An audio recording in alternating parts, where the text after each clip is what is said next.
Give me 1 minute.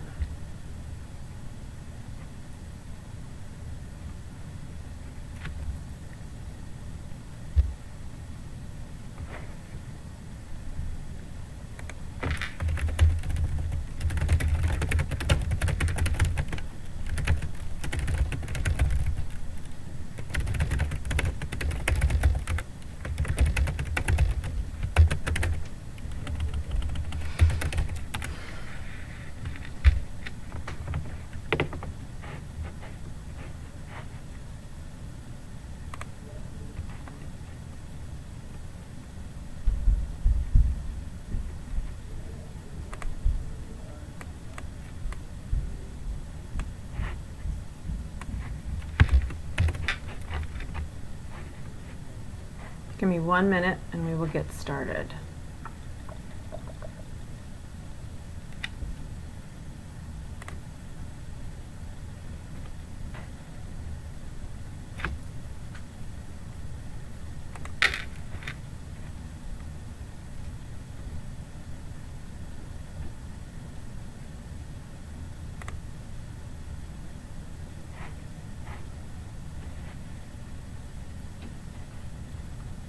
Yay.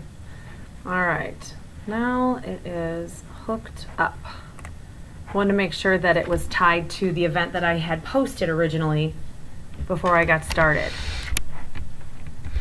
Okay.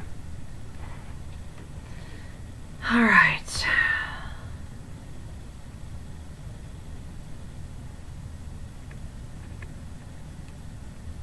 All right, so I think everybody can hear me okay, and let me know if there is any lag, if there's anything that's going on that it makes it difficult to hear me. There is a bit of a delay in when I speak till when you hear it, so if it looks like I'm saying something and then I'm waiting for a response, that's why. Doug shouldn't be here, you're at work. Okay, so everything looks okay. It's not, all right. Okay, so hello to everybody who is here this evening.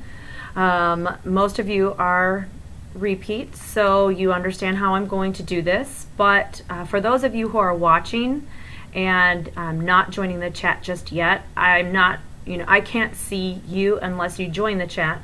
So if there is anything that you are interested in hearing, just let me know by saying hi in the top chat area, and then I will, I'm going to click it to live so I can kind of keep up with you guys. Just let me know that you're here so I know that you want to be read, and I'm going to read as many as I can tonight. It's a quick blurb of a reading, and it's what your guides feel that you're supposed to know, and information comes from God, from spirit guides, and from people who've passed over, so I repeat what I'm told, and then it comes through symbolically. So I will first explain to you what I'm hearing, and then I will explain to you what it means. And I allow information to come through that is, I can't switch it to live chat for some reason. It won't let me. Oh well, I don't know. I don't know. I have no idea why it won't let me, but so it's just going to stay on this. So my chat is not live at this point. It won't let me pull it up. I don't even know what I was telling you. But anyway, so it comes from God, from spirit guides, from people who've passed over, and it's all in white light. And I will just pull people out of the chat that have high energy and that the message comes through for them. Okay, so we have a new person here, which is good. And hello everybody, I really appreciate you stopping by. Okay, alrighty then. So I'm trying to think of anything else. Make sure you go to my website, rebeccafoster.co, hit the events page, see what events are going on in your area. And I've got things coming up in Illinois and Iowa, and in the fall I'll be in New York. Be back in Virginia probably this fall as well. I have an event in Wisconsin in a couple of weeks. So check it out. And oh, and down in Ashmore Estates. And then on what's really, really super cool for those of you who are fanatics at this stuff, on the 6th, next Friday night, I am going to be at Ashmore Estates, and Robin Terry, the owner, has allowed me to come in, and it will be just me and my son. Rachel, I'll be at Fort Dodge on the 20th of July for a gallery at the Opera House. So go to my website, get your tickets, and go. It's going to be super fun. Hello, Josh. So anyway, I'm going to be doing a live, like this, gallery at Ashmore Estates. So my son and I are going to go hang out for the day. We're going to do some live streaming and some videos and just kind of let everybody sit back. And it's funny because you might hear something audibly that I'm not going to hear here because they're more on this plane. It's like a different, well, they're not on this plane, but they're on like the second plane out or the first plane away from us. So that dimension will come through the recordings, but I won't particularly hear them from where I am. So we're going to do a whole day thing, and then about dusk we're going to sit down, let our eyes adjust, do a little ghost hunting, and when it's dark, pull out the night vision cameras, and he's going to record the whole thing. I'm going to pull you guys up, and I think I may actually put some filter paper over this so that I can kind of read who is there and not disturb the night vision camera, but we're going to see what we drum up. I may go running out of there. So it's going to be a lot of fun, and I think they're already prepared for us to get there. So, okay. Alrighty then. Excellent, Rachel, definitely. Okay. So let's start off. We've got some new people here, and I will be sure to grab you guys tonight. So Crystal Smith, you're the first one hanging on. Laura, hello. Jackie, Brenda, Janice, Stacy, Dakota.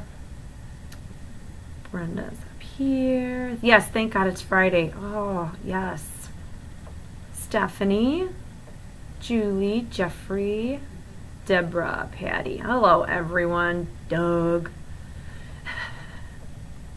All right, I've never heard of Felix 11, so I'll have to do that one too.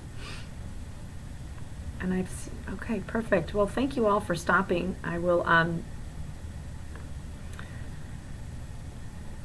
you could try the Twilight. Oh yeah, I can turn it on Twilight to read the chat. You're right. And put it so that it's dusk or dark. I could even have, well, I don't know. I'll figure it out. We'll figure it out. Well, it's going to be a lot of fun. Okay, so Crystal, let's vibe on you. Now, normally I'm looking at the camera, which is your eyes. But when I'm reading for people, I am looking away so that my eyes up here can walk through your dimensions in your world. So, Crystal, let me find you and see what your guides are going to tell you tonight.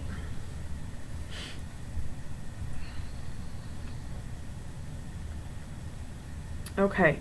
So, Crystal, the first thing for you is that, well, normally the first thing I look at for everyone is a beach. And the beach represents safety, security, and grounding. Okay, water of any kind represents issues or worry that a person feels coming at them. And there's a whole bunch of other symbolisms as I get to that I will explain if I am shown them. So the first thing for you, Crystal, is that you are... okay, so when you are, you know what? I just remembered. Doug always makes fun of my hair flips. He said, you flip your hair? So I'm going to tie my hair back. So I'm not flipping my hair. I don't want to appease anybody here. There we go. Okay. It's up for a little while at least. Okay, so Crystal, so there, when it comes to a bridge, so you're standing on almost like the edge of the bridge, ready to get off the other side. And so you are right on the, like one step and you're on the other edge of the ground. So when you leave one side, that's the area that represents like comfort and people, everything that you know.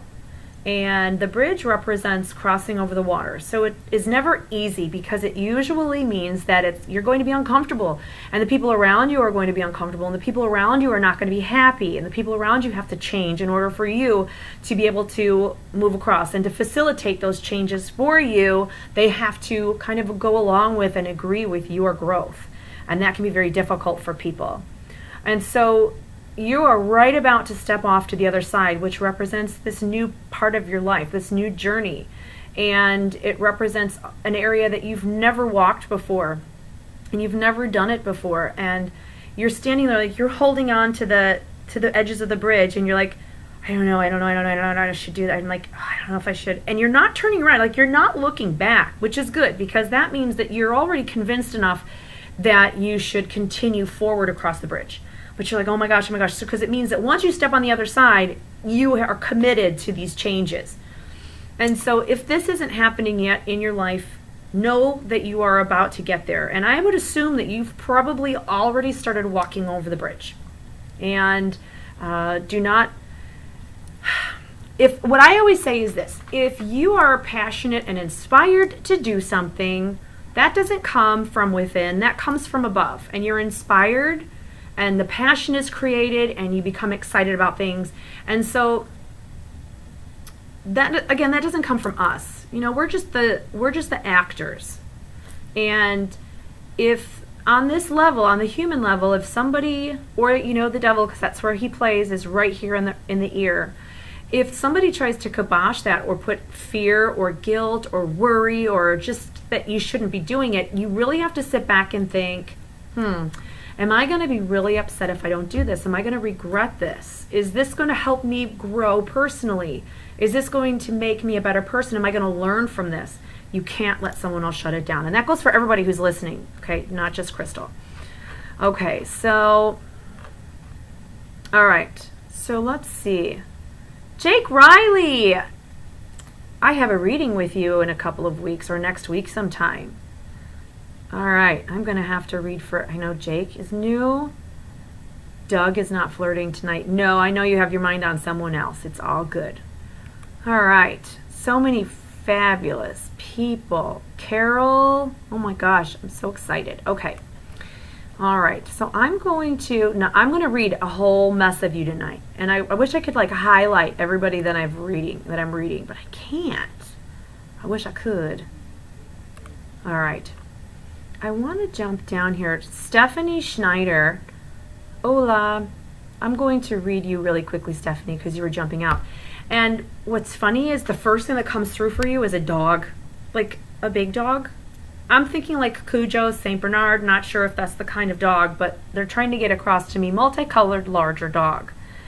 And it kind of just prances up to me, and it's big and fluffy, and then it's got its tongue hanging out, and it turns and it walks away. So you have an animal, a dog, that comes up, and it's funny because it could literally be a dog that you've lost. I don't assume the way that it's coming through that this is a living dog, because it's not around you. And so it's coming through on a heavenly plane. But you have a dog that's coming through. And then what St. Bernards also represent is, you know, that saving. They're lifesavers.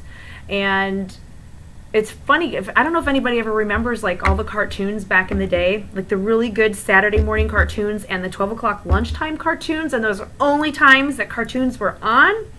And the big St. Bernard would come, and he'd have the whiskey barrel around his neck, and he'd pour the whiskey in, and they were like freezing, and then they'd wake up and stuff. You can't do that anymore because kids would be like, what's whiskey? I'm going to go drink whiskey because I'm so, well, I have to be careful. So, yeah, all those really fun cartoons that they don't play anymore because apparently kids don't know the difference. So for you, Stephanie, that's one thing that's coming through is this big, happy-looking, huge dog. So I'm not sure yet as to why, but it is. Okay, really quickly then too, I want to kind of push the dog aside for a minute. Where does the dog want to take me? So the dog is actually, I'm wondering if the dog belongs to someone else. Because as I try to push the dog away, the dog's like, nope. And I am all of a sudden, the view opens up and there's a huge lake over here, just a big, and the sun is setting, and there's a bench. Now for me, this signifies like my walk with Christ and my walk with Spirit, because normally I'll go sit by a lake with Christ and I'll talk about my bad day and all the things I did wrong, and he will be like, yes, Rebecca, you did a lot wrong, but you did a lot right. You know, we have that talk. But there is actually, on that bench, there is, this cat bites me. Don't bite me! Cotton? On the bench, it looks like, I have to get it straight. There's a gentleman sitting on the bench, and next to him is Christ. And they're both looking out at the water. So I'm wondering if this dog belongs to somebody else who's passed over, and it looks like a gentleman. Don't bite me! And why? Every time I do this, this cat comes and tries to nibble on me. So somebody is trying to let me know, to let you know, that they are in a good place. That they are in, he's got lighter brown hair, and he's just sitting there. He's not talking to me. He's very peaceful. Wants me to tell you that he's at peace and that he's okay. So this might even be somebody who you would have been worried about, who had passed over, that maybe you were worried, did he make it to heaven, or did he even go, did he go to heaven? That kind of a thing. So that, it's your dog. So who, Stephanie, you'll have to let me know then too, who is the gentleman that would have passed, I would say untimely, accident or however, but the question would have been is, I hope he's safe, I hope he's in heaven, kind of a question. But he wants me to show you that he's sitting down on the bench and Christ is standing next to him. So he is this younger person. I would think he's not very old. I'm like 21, so he's a little bit older than me. I'd think maybe in his 40s. And so, yeah, he looks pretty young to me. All right. Hi, Andrea. How are you? Stop. Come here. This is Cotton. Say hi, Cotton. Hello, everybody. You happy? He's going to bite me in the face. All right. He likes to bite.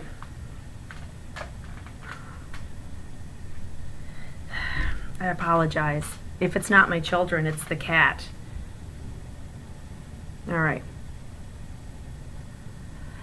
All right, let's see. I'm sorry about your dog, Stephanie. You did. You had to put him down. So there is somebody else there that's with him. That's really, really cool. Okay. Oh my gosh, so many fun people. All right, so many faces. So don't anybody leave, because I'm going to get in as many as I can. Hello, Jeffrey. I'm running through the names. I'm going to pull. So this Felix 11. The first thing very quickly for you, Felix, that I pick up is a job change. And it actually looks like you would be between something or caught between something, because they have you jumping on like giant lily pads. And so it almost looks like there's two of them, and it's dark, and of course lily pads are on water. So there is a feeling of insecurity or a feeling of unknown, because it's like you're going, do I do this or do I do this? And so there's like this jumping back and forth or hopping back and forth of uncertainty as to what you want to commit to and what's actually going to be worth it for you. Now, so if I back up here, it's definitely involving finances, career, money.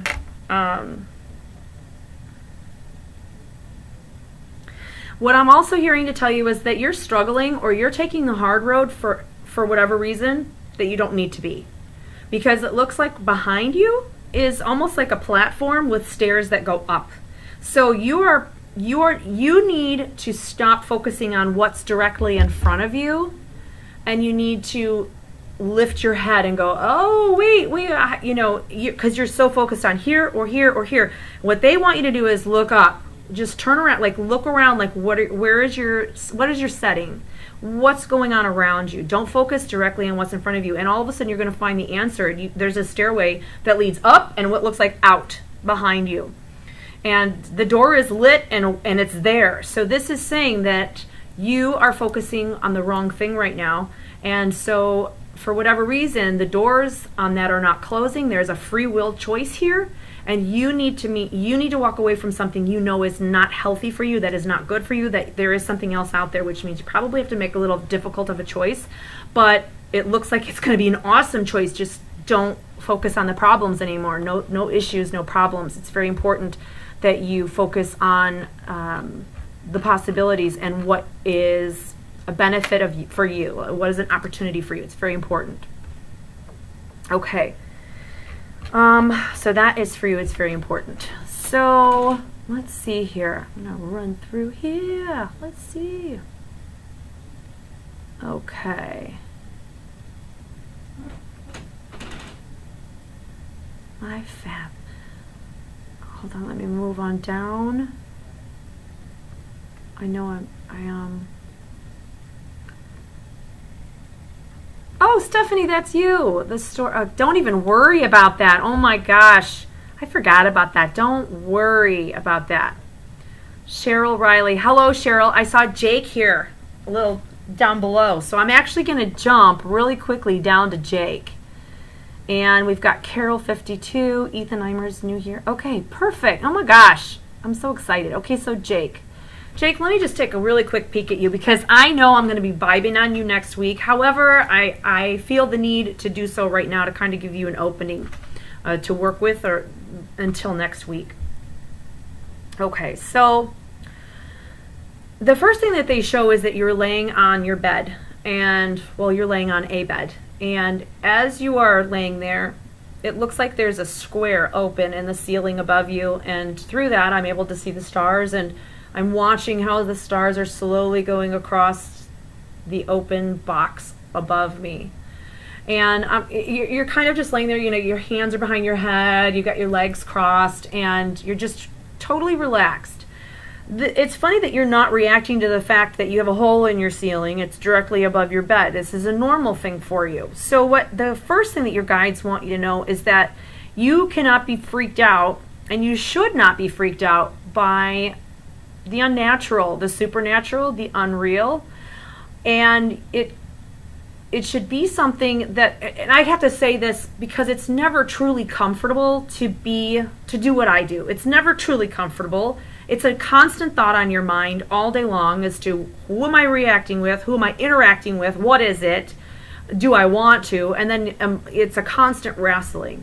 So for you, I'm being told that there is a battle going on, and part of it is that they want you to stop trying to figure it out. They being your guide, spirit, God, they want you to stop trying to figure it out, stop trying to control it so much, and allow God to work it. Allow God to kind of just pull you through it and work you through it and remove some of the anxiety, remove some of the stress from it.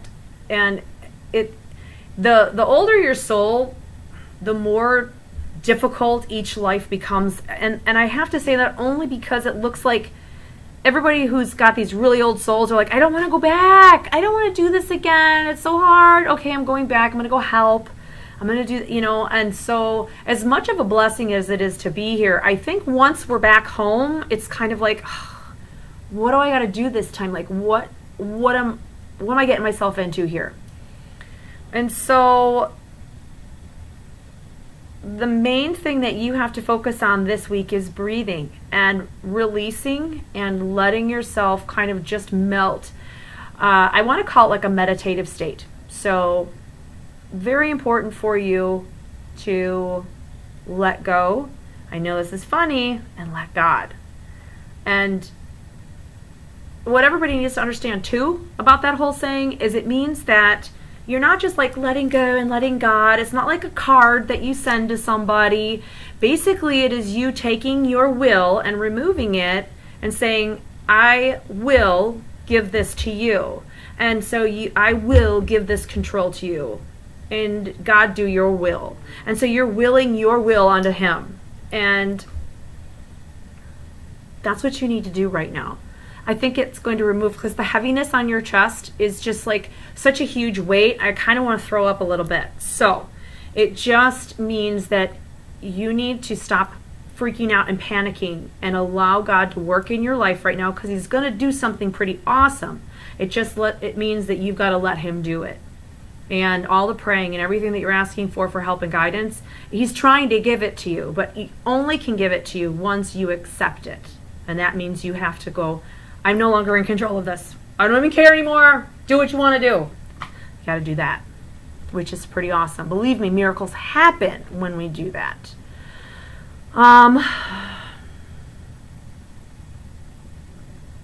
Okay. Ethan Eimers. For you, Ethan, the first thing that comes through for you is you are on the back of a horse, like bareback.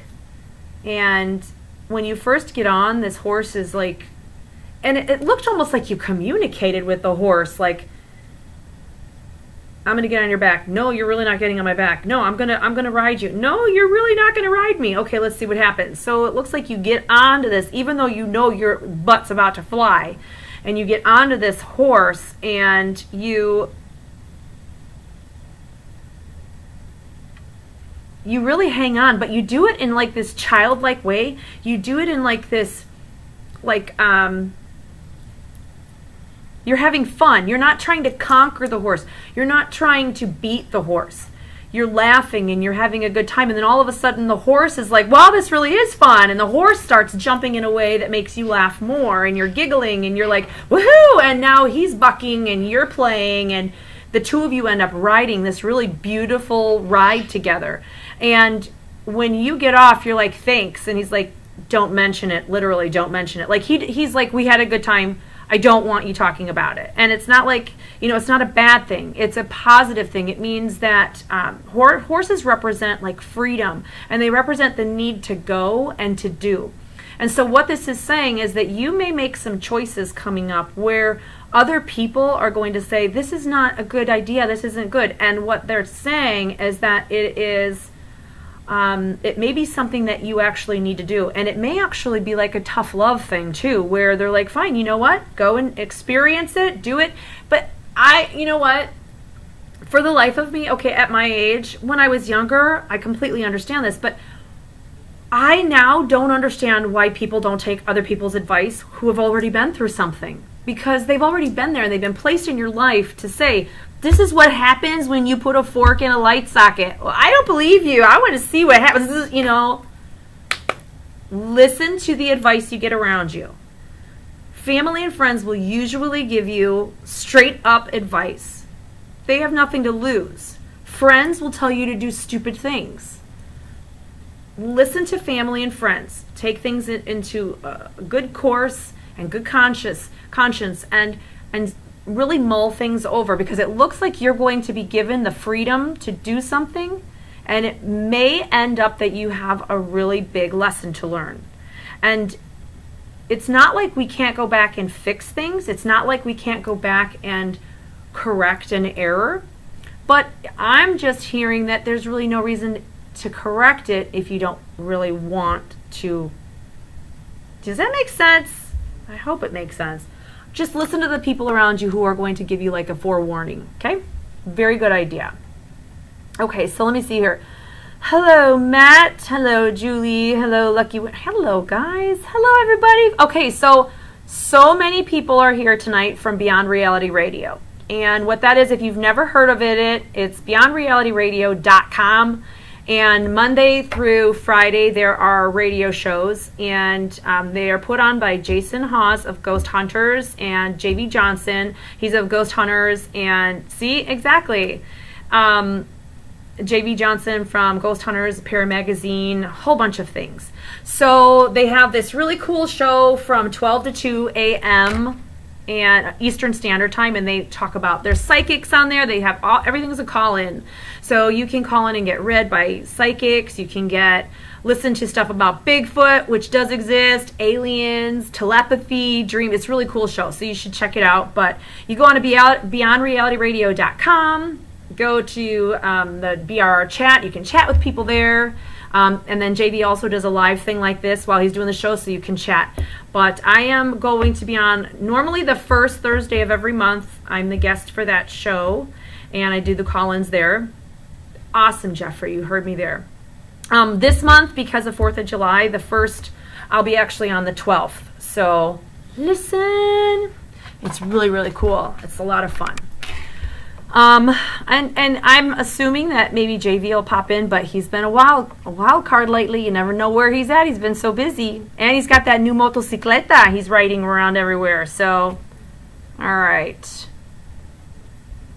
Be right back. All right, let's see. There were some more people that were here that were new. Let me go back up, and I'm going to start running back down here. Lorela, for you, the one thing that they show is right away, they show you holding a key. And what that represents symbolically is that a doorway is going to come up to you that you do not need to seek out anything for. The key represents having the resources all ready to open a door.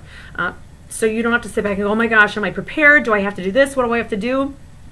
That you will be completely ready and available, educated enough, knowing enough, experienced enough, however you want to put it, to open this doorway. And it's all within your current resources. So open the door. Absolutely push it open.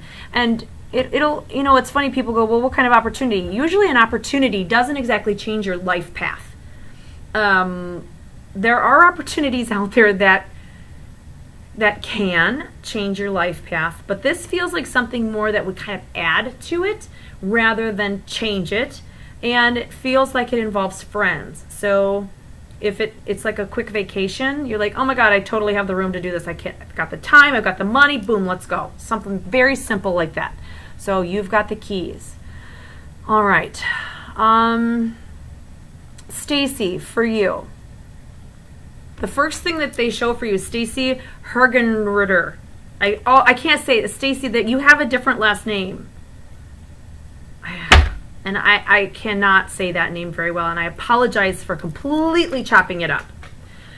But what they're showing is that you have, in front of you, you have all these little people and all like a desk, and you've got all this stuff, and then all of a sudden they slam a big bowl down on top of it. I've never seen that before. It's totally crazy. But it looks like things are on hold. Somehow or another, something is put on hold. And I know that you had sent me an email like a week and a half, 2 weeks ago, and I read part of it, but I also try really hard to just block everything out. So in reference to that, I'm trying to see who puts the hold on this. This looks like this is definitely legal. This is a legal situation. And so it looks like it's done towards your benefit. So this is something where somebody else wants to either examine something further, or there is new evidence that they may be fearful of, that kind of a thing. And so this is done for you and your benefit. So just don't worry about that. As far as work goes, they show you in like a scuba suit, and it looks like you're putting flippers on, okay? So you're looking like you're intending to get into the water, and that's a big no-no. That is a big, big, big, big no-no. What you have to wait for is the wherewithal for the equipment, for the boat, a raft, something that's going to allow you to go out on the water without getting in the water. I mean, even with the scuba suit on, you have to have something, because you're still going to feel like you're drowning in a situation. So even though you feel like completely rushing and hurrying, and there might be even anxiety or worry about, I've got to get out there, I've got to get out there, I've got to do something else, I've got to go, I've got to work, get a job, I got to do this, that kind of a thing, you've got to wait. You absolutely have to wait until you have thought it all through and things have manifested for you, because if you get in right now, you're going to end up like glub, glub, glub, okay? So just give it a small amount of time for things to be put out. And think about what you want. Look at, this is what I want, this is what I need, you know, manifest those things as well through your energy. Just like when we think of like, oh my God, I need to call my mother, or I need to call Joe, and then boom, Joe calls. We manifest that because we send our energy out, we surround that person, and they're like, oh, I need to call Rebecca. I need to call her. Manifestation of what I wanted. So the same thing goes for everything else. So if you want to work somewhere, you want to move, you want to go somewhere, think about it. Think about it all the time and see it happening. It's pretty awesome how those little things work. Because then you're basically sending it up to the universe that you're ready to do that. So it may not be exactly the way you want it, but it'll be close. Okay, so let me go down here. There was some new people too here. So, squirrel.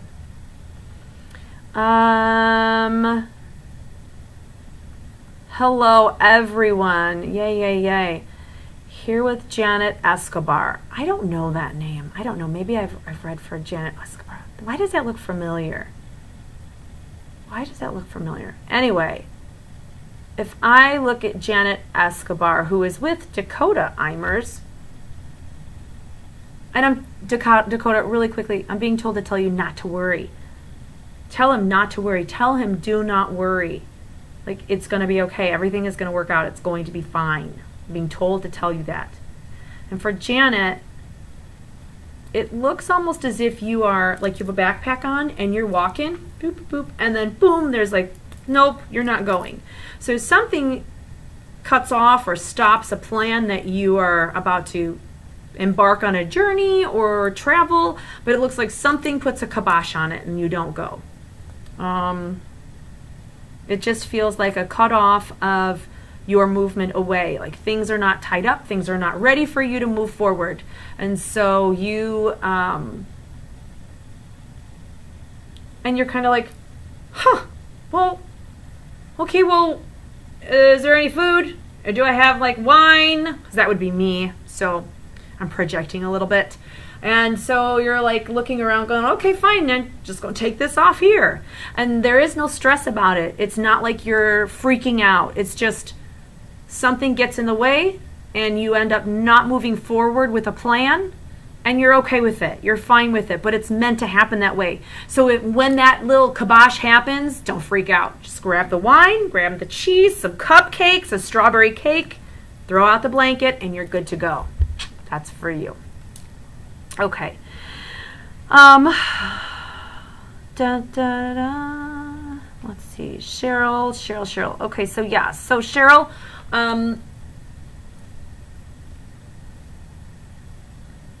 for you. You know, it's funny because you are on what looks like a blow-up raft out in the water, and you're watching your beach, and you're watching it, and you're making sure everything. What this is telling me is that right now you are making a lot of choices that are based on other people, that you're making choices to make other people comfortable and making other people happy, and that you are putting yourself out there in order to better your beach for other people. Everybody has their own beach. Everyone has their own beach. So you need to kick everybody onto the, no matter what. I mean, even though you might feel bad or you might feel guilty because they look so sad, put them on their own beach. I kick my 4-year-old onto her own beach. Get your own beach. This is mine. Don't bring me your sob stories. This is my place. You just got to do it. You have to have your own space. You have to have your own energy. And so then you can see everybody flourishing, functioning, failing on their own beach. Then you were really able to see the truth of the picture. What do they do when they're on their beach? Oh, well, they play alone. They have fun. They're creative. They're that kind of a thing. And you're watching people going, is my beach comfortable enough for them? Oh gosh, I hope so, because they look sad. And so you can't do that. You need to function for you. You need to say, get off my beach. Go build your own sandcastle over there. I just put a table there and now you've knocked it over and built a sandcastle. I don't want a sandcastle on my beach. You can't feel guilty about this. You can't feel guilty over trying to better yourself, to take care of yourself. And you can't take care of others unless you're healthy enough, mind, body, and soul and spirit, to take care of yourself. And it's like, you know, how can you do this? How can you call out this individual and you have a log in your own eye? It's in the Bible. I mean, you can't help others if you yourself need the energy and the rest and the sleep and your own place to just, because it's funny, because if I pick you up off of your little inflatable and I put you on your beach, you kind of go, oh, and you would like lay down, you just fall over in your beach and you're like, exhausted, but so happy to just be there unbugged. I know the feeling. Oh my gosh. I have nowhere to run. I have nowhere to hide. Nowhere to hide. Holy cow. Okay. Hello, Michael Ann. How are you? And let's see. Carol 52. You are new here. So let's see, Carol 52. Oh my goodness sakes. Okay, so for Carol 52, the first thing that they show is that you are walking. Now I have to differentiate. I have to see which place this is before I screw up your reading. It's, I forgot about my coffee. Okay, so this is a good place. Well, they're both good places, but it's a different kind of a good. So where you're walking is almost through brambles and bushes, and everything is super tight around you. Everything is overgrown, and you're like pushing your way through everything and chopping things up. And what this tells me is that very recently you have entered in a completely new area of your life. And so if you were listening at the very beginning, someone else was just getting off of the bridge and about to enter this. Well, you're already there. You are chopping a whole brand new time in your life. You are facing your fears. You are going it alone. And a lot of people may not understand what you're going through. There's a high level of independence of somebody who is able to do this, because you have to do it alone, because the people around you don't understand it. They don't get it. And so you are chopping through the trees and the bushes and everything, getting cut and beat up and scratched. And the thing about it is you're going through this painful portion of the journey, because when you get to the clearing, nothing can take that away from you. So there is a difficult part of your path right now. And it's funny because you don't learn very well, because at some other point, what they're showing me is you've gone through something similar, and you've gone through a lot of different instances where you are put into difficult situations where you feel very alone or secluded, like people not understanding. You don't have to live this over and over again. You don't have to learn it. My advice is this: the moment that you get involved in a relationship or a friendship or a business deal, and somebody says and does something that, hold on, I know, I'm sorry, it just seized up, but I'm going to keep on talking. When you meet these people or see these people, hold on, let me just say this. I know it seized up. I'll keep talking. Let's see if it lets it post.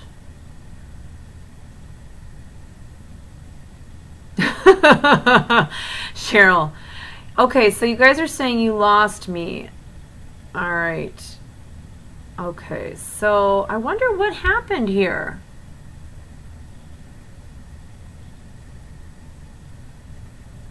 It's okay for you, Julie? All right. Well, I will just keep on going then.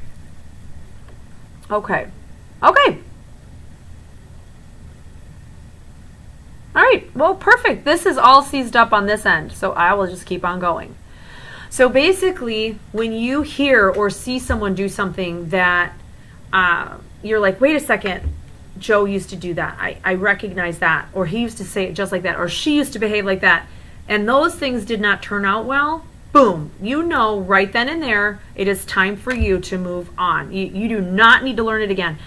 I have been in and I can say that because my guides put me through all sorts of different situations so that I can be shown something and I know exactly what they're talking about.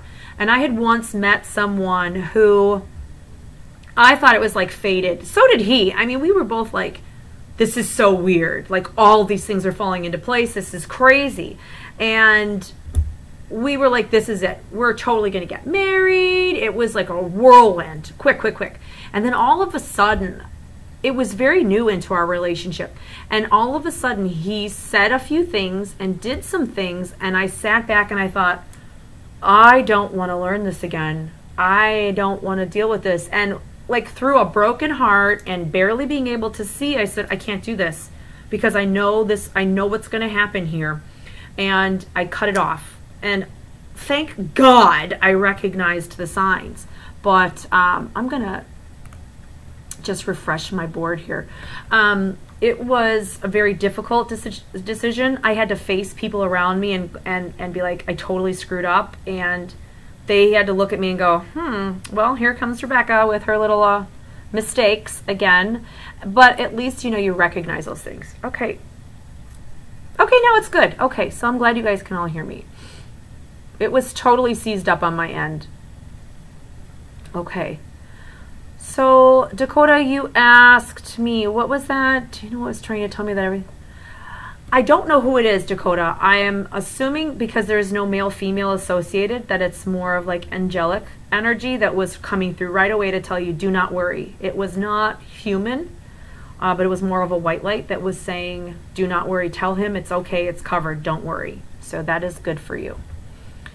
And then Julie Schweizer. Okay, I know I totally have to touch on you because you poor thing, every time I do one of these, you're like, me, and time comes and boom, 11 o'clock's here and I never get to read you. So I'm going to vibe on you very quickly. All right. Well, first thing that they show me is like a big, huge bowl of spaghetti. And I love spaghetti, so I don't know why they're showing. Maybe I'm hungry, but I will focus on you now.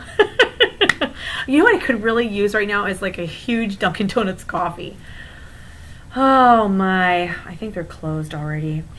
Okay, so Julie, let's take a peek. Okay. Now that's very interesting. Let me just clarify what I'm seeing here and why I am seeing it, and I'll explain to you what I'm seeing. Interesting. Okay. So what they're showing me is like a big pool of or a river, and in it are all of these really beautiful, colorful, sparkly inner tubes and floaties and all sorts of different shapes and sizes and colors, and it looks like so much fun. I just want to jump in, but that's the point.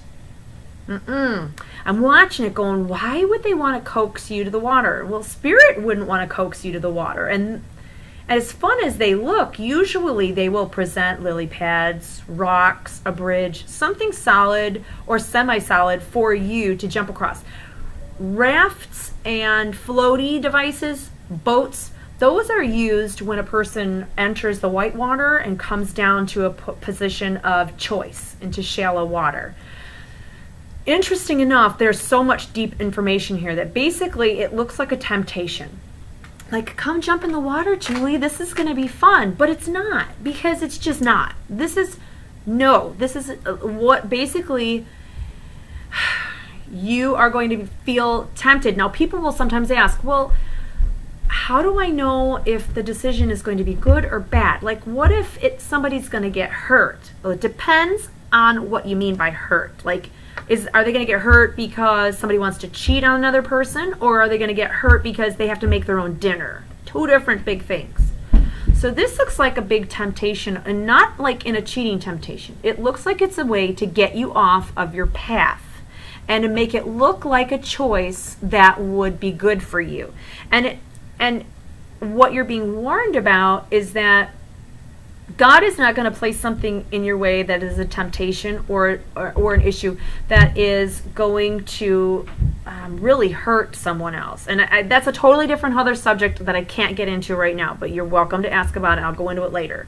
But it's a distraction off of his path, which means when you are pursuing your path that God has intended for you, and you are pursuing something that is going to help and change others' lives in a positive direction, this guy over here, the dirty dude, he comes along and says, okay, so, all right, Julie's going to be doing this. Oh, crikey, we have to stop her. I mean, she's about to make some major waves, and then she's going to help this guy, and she's going to uplift this person. We got to stop her. So what does she really want to do right now? Like, what's really something that she really wants to pursue? Okay, let's just throw in a detour sign there and put a whole bunch of these really cool things that she can jump on and play on and just distract her for a while. So I hope I did not confuse you too much. But if you are going in the direction that you feel you're supposed to go, and then all of a sudden you're distracted by something else that's more of an earthly pleasure, keep on walking. You put on the blinders and you keep on walking, because these rafts are going to take you nowhere. They're just in like a pool or a small portion of a river or something. Like, they're not flowing, they're not helping you grow, they're not moving you towards a good place to get off of the water. They're just sitting there. All you can do is like get off and get back on, and that's just going to waste your time. So don't do it. Okay.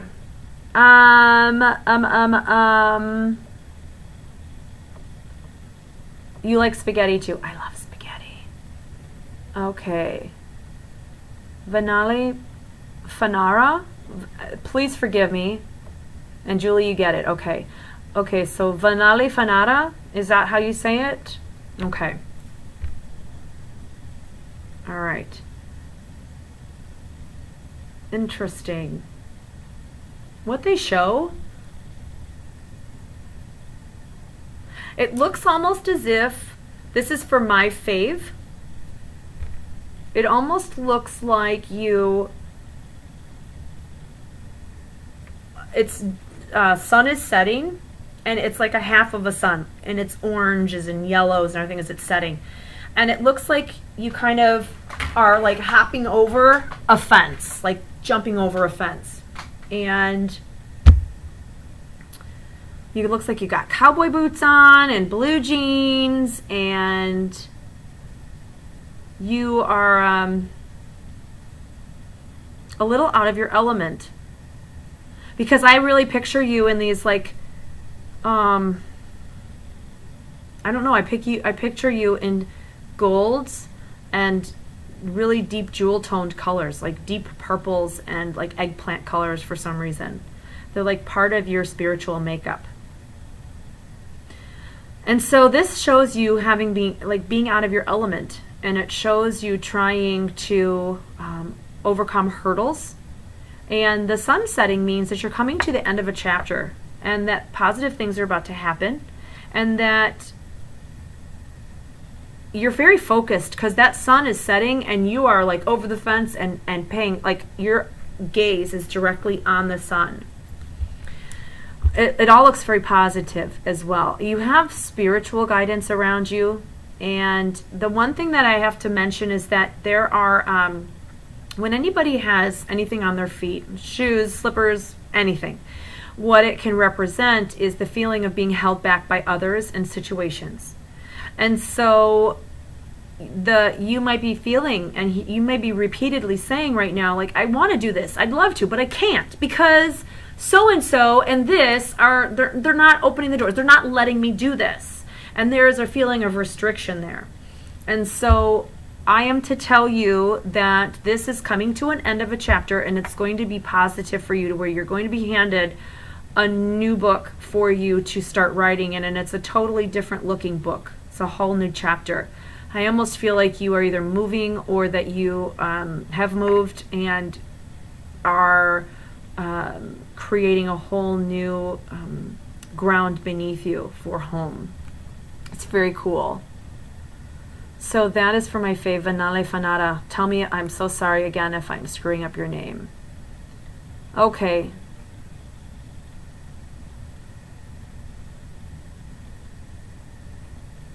Okay, this I'm never gonna, I can't even say it. Denise, is that it? Is that, I'm saying it right? Denise? Denise Peterson? Okay. Again, I'm so sorry if I screw you up. Denise Peterson. Okay. So, Denise, you're walking next to a gentleman who's passed over. And the conversation is basically, how are you doing? I'm doing good. I'm doing good. You're saying I'm doing good to him. And he says, did you get it yet? You say you're working on it, or it's close. I almost feel like it's either like a home or a degree, but it's something big. It's something personal, and it's an accomplishment. It's weird too, because it almost feels like you're walking in a coma. Like you're walking with somebody who should see all of this. Like, why is, if this person has passed over, why are they not seeing you doing these things? So it's like somebody that may even be living, who is not of sound mind, that wouldn't actually have a heavenly perspective of your life. And I think there's a D around this individual as well. Because I'm trying to figure out why. And it also looks like, it feels like health related, like the conversation is health related. But it's something personal, it's accomplishment.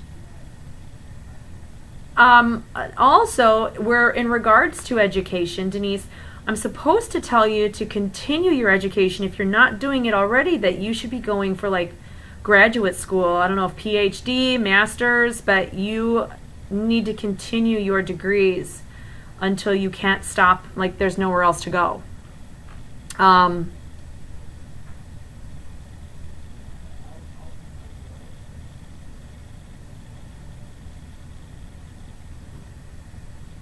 New opportunities.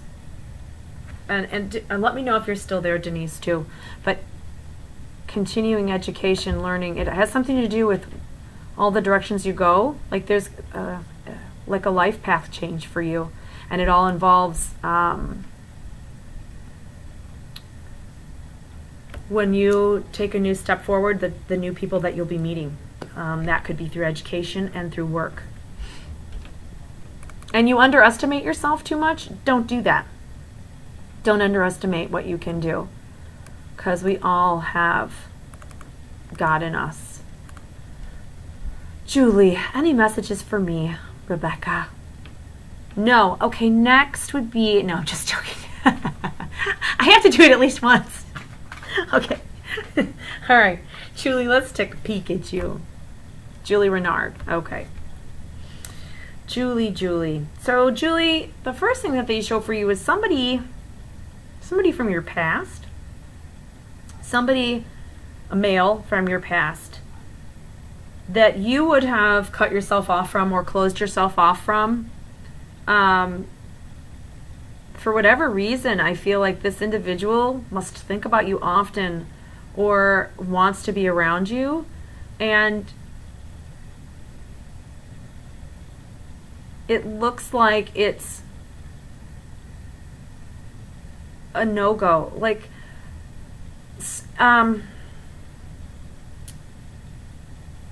it's like you are growing or have grown. It's almost like looking at an X.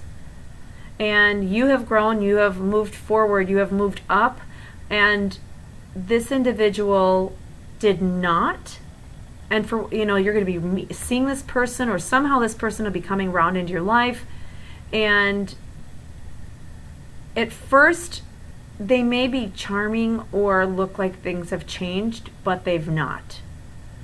This, if you see an X, just keep on going the other direction. Just don't even, no, this person is not passed on. This individual is not passed on. This individual feels like, it feels like somebody you would meet on a street, like you would run into. And I don't think it's by chance. I don't think this individual is passed over. They come through on an equal level with you. And it's somebody from a past that you would have been glad to end the friendship or relationship with. And the message is that they have not changed and that things are not any different.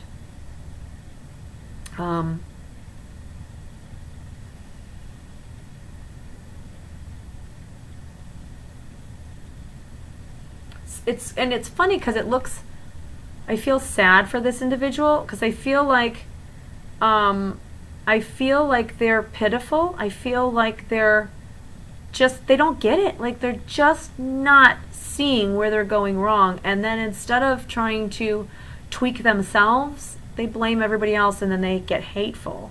And so I would just say, and I'm sure with the way that you've walked away from him and cut it off, that there would be probably no rekindling of anything, but I don't think that you're off of his mind. So I'm being told to tell you that you will probably run into him somewhere, not by chance. Not by chance. Okay, so let me take a peek here. Okay, so Denise, your conversation paused. I know mine was doing something funky back there, so got that. And good, you're going for your degree and the home. You're not going to stop. Just keep going. Boom, boom, boom. Don't stop until you get like master's, PhD. You're supposed to do it. And you're like, what? So maybe you're already doing those right now. But okay, so this was your dad. Okay, and Julie, you're not getting back with him. Okay. Yes, and Jamie, I completely agree with you. I love doing this because people have a chance to actually let me know. Whereas, like, there's a lot of times I don't get the validation, or the people, it doesn't make sense right away. And so I love hearing that and knowing that it's making sense for individuals and they're getting what they need. Okay, so let me go up here very quickly here. So Anthony Campan, Anthony Campan. I'm sorry. Please forgive me. You're welcome, Julie. But Anthony is new here. So Anthony, let me take a peek here. Okay, so Anthony, the message for you is that there are quite a few blessings coming your way right now, both with relationships, with family, and with career. But the message for you is that you must remain humble, that you must remain thankful. Big time, big message.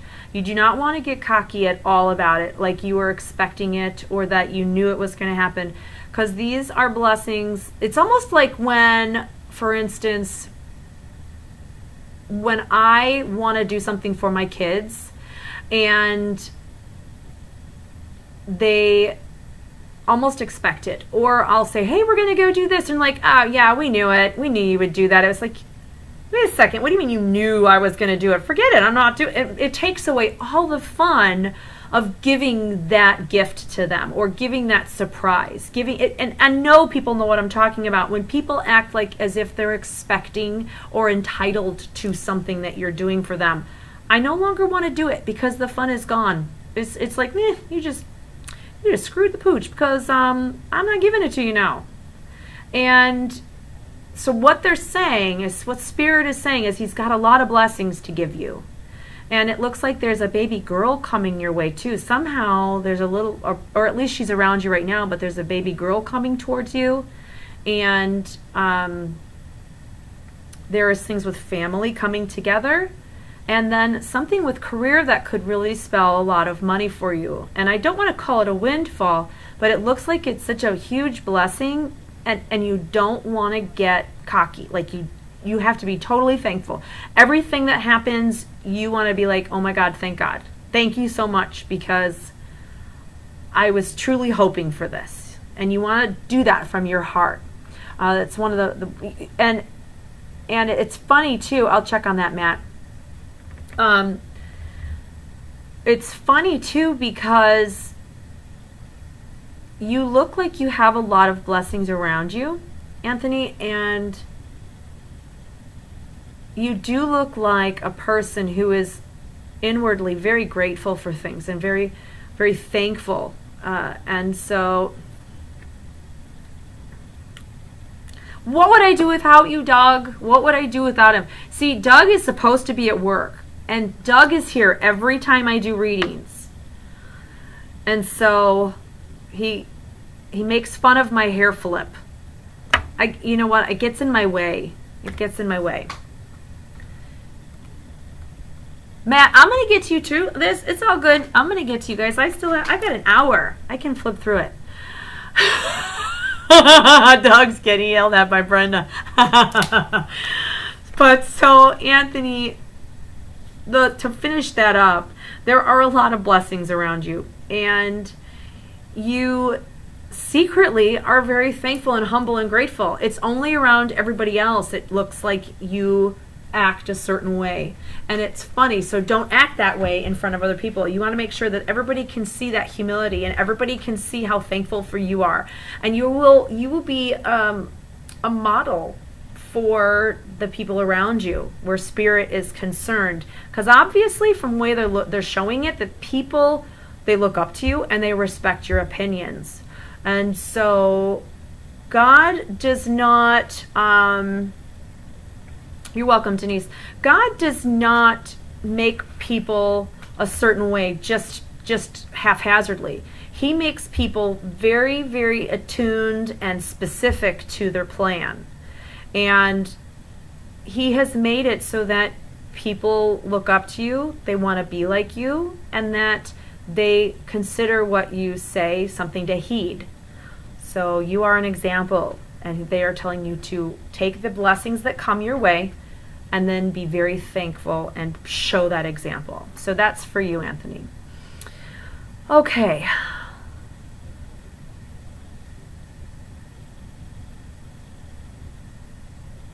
Kaylee Dellert. Okay, Kaylee. Have I read for you, Kaylee? Your name does not look familiar. Okay. Kaylee, your energy, for some reason, I want to eat a cupcake. I want vanilla frosting and delicious cake.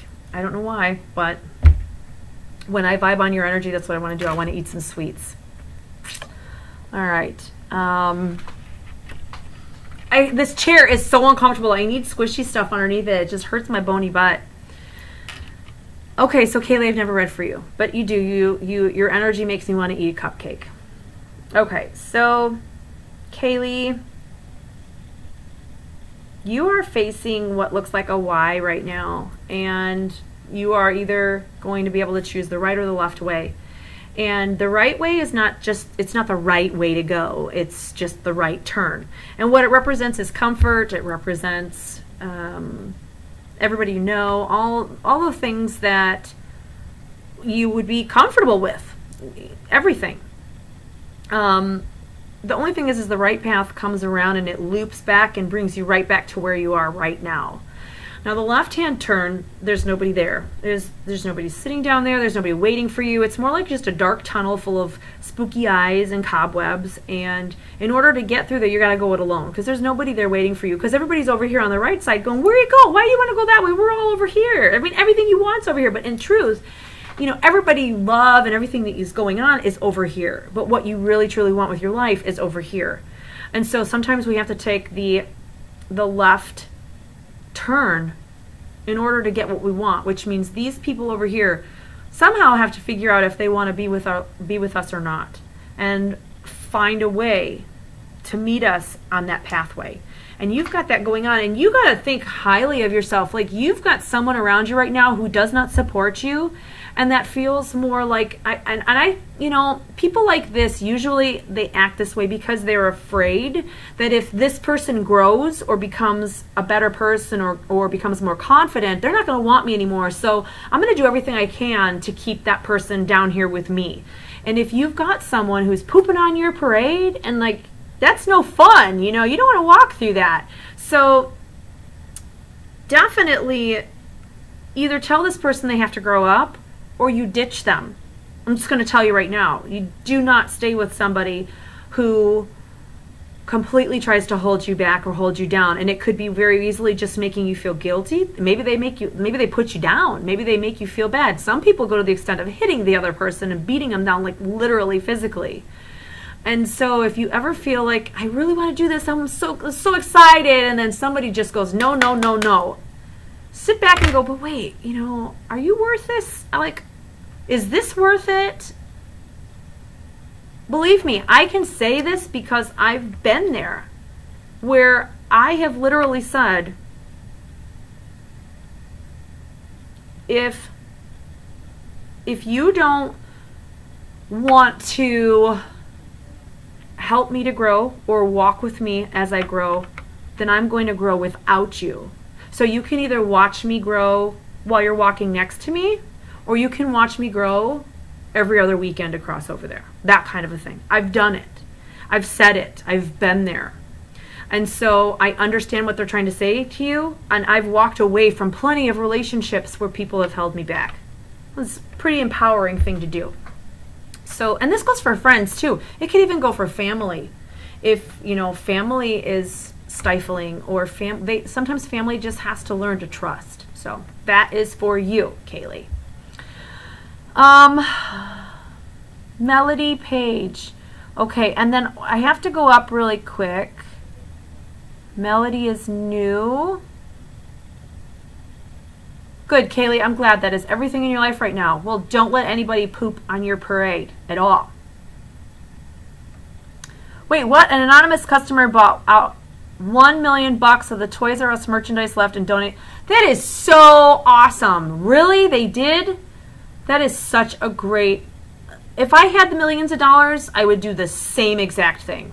Abso-freaking-lutely. Who wouldn't do something like that? That's amazing. Okay, so someone said that there was,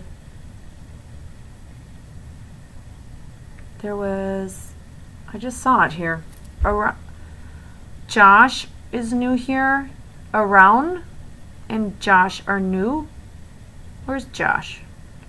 Let me go up here. Matt, I want to get to you too. Josh Kuhn. Oh, here we go. Okay. I have to get back up here. So Josh is here. Rachel. And who is around? I guess I missed that individual. Around? A-R-O-U-N? I did not see it. I don't know. Around. Okay, so Josh, I'm going to vibe on you real quick because you're all the way up here and you've been so patient. Okay. Okay, hold on. I'm going to get, I have to put a pillow under my butt. Hold on one second. Here we go. Hi, Pooty Tat. Okay. Okay, there we go. All right. Josh. And it's really cold again down here. It was warm, but now it's getting cold. So let's take a peek at Josh. Josh, what are you doing? Let's see.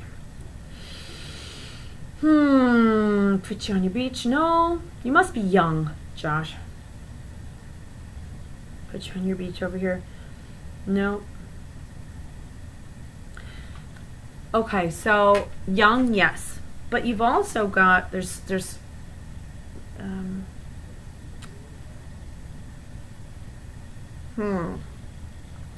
you have a deeper read, Josh. So you are supposed to be connecting more with spirit.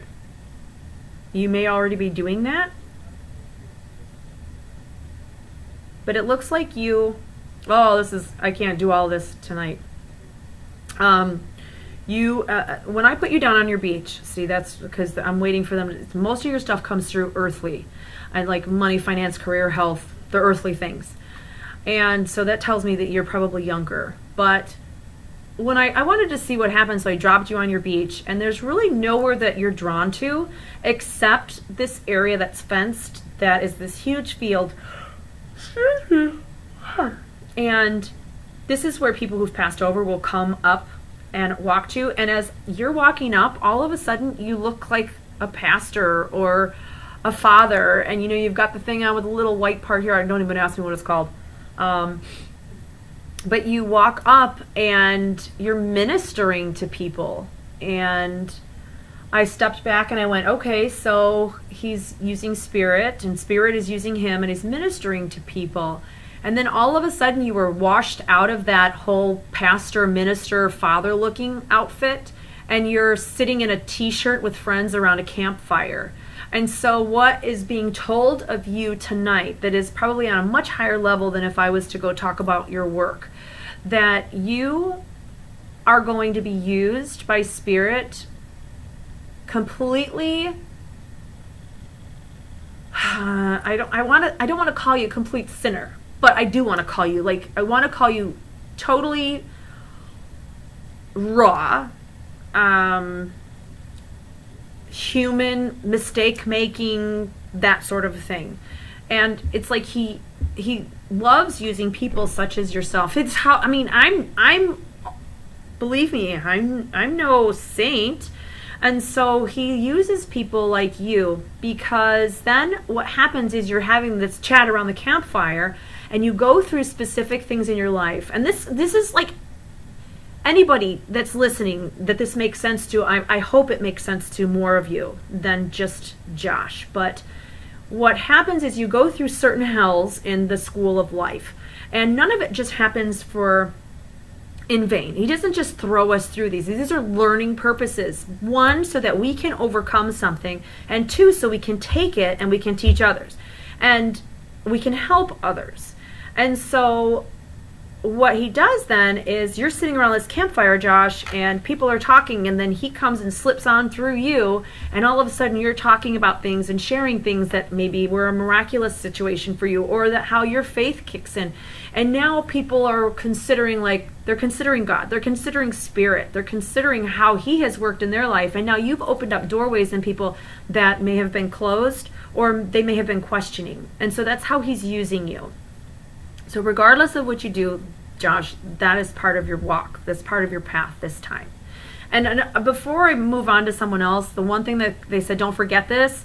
I don't know if this is involving just Josh. Oh, yes, you know, it's not because I'm cold. It's when that spirit comes through, this is what happens. Now I'm going to start chattering because now I've got spirit like all over me.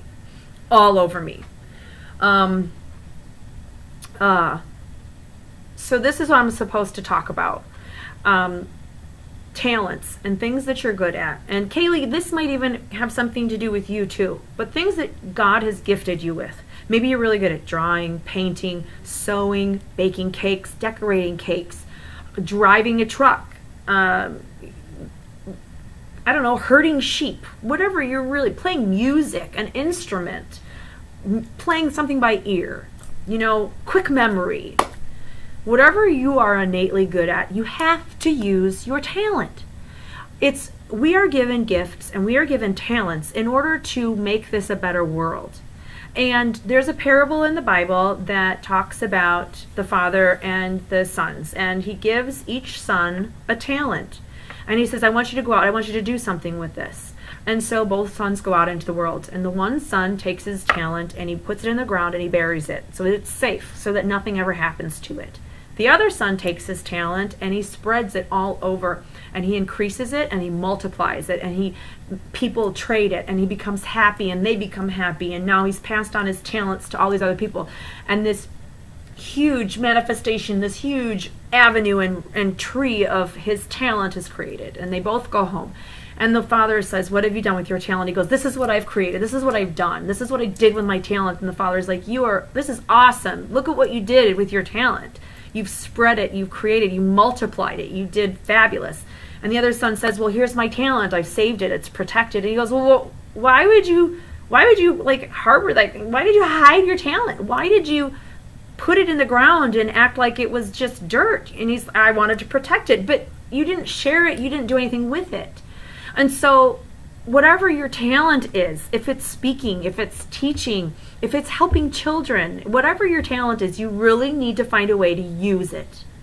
And that's why I do what I do here. That's why I'm doing this. This is why I read for people, because I once squandered one of my talents, and I had it in the bag and I let it go. And it's now I pay the price, and I think to myself, okay, I know I can't do that anymore as well as I did, because I feel like some of it's been taken from me because I did not use it properly.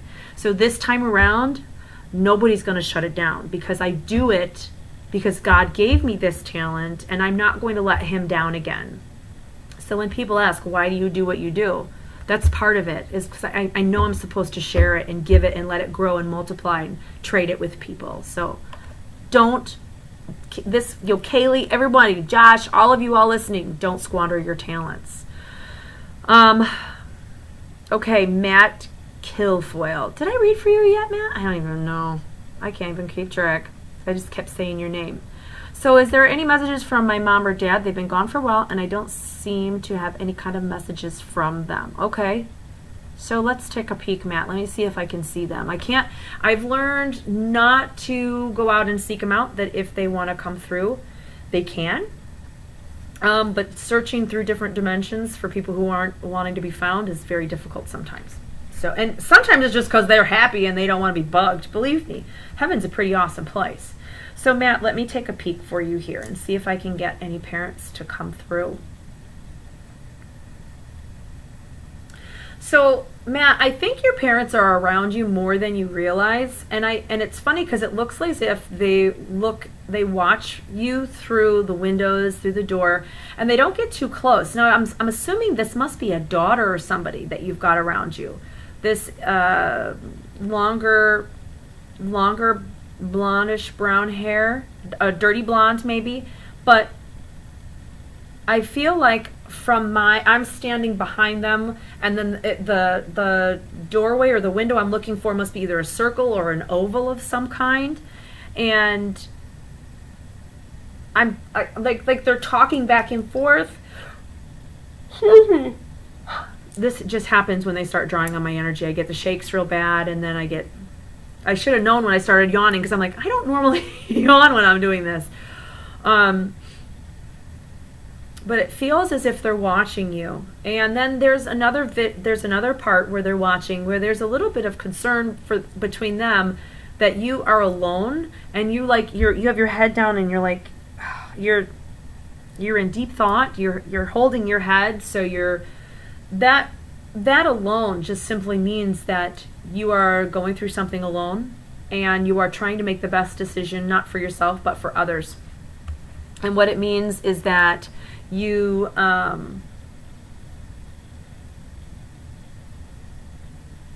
it's difficult. This looks like a difficult choice that they're not getting involved. They're not trying to see.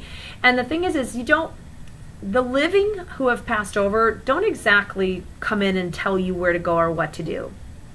The living may give you a little push in one direction, or give you a penny or a dime, a feather, that sort of a thing. And you look like you're kind of just like,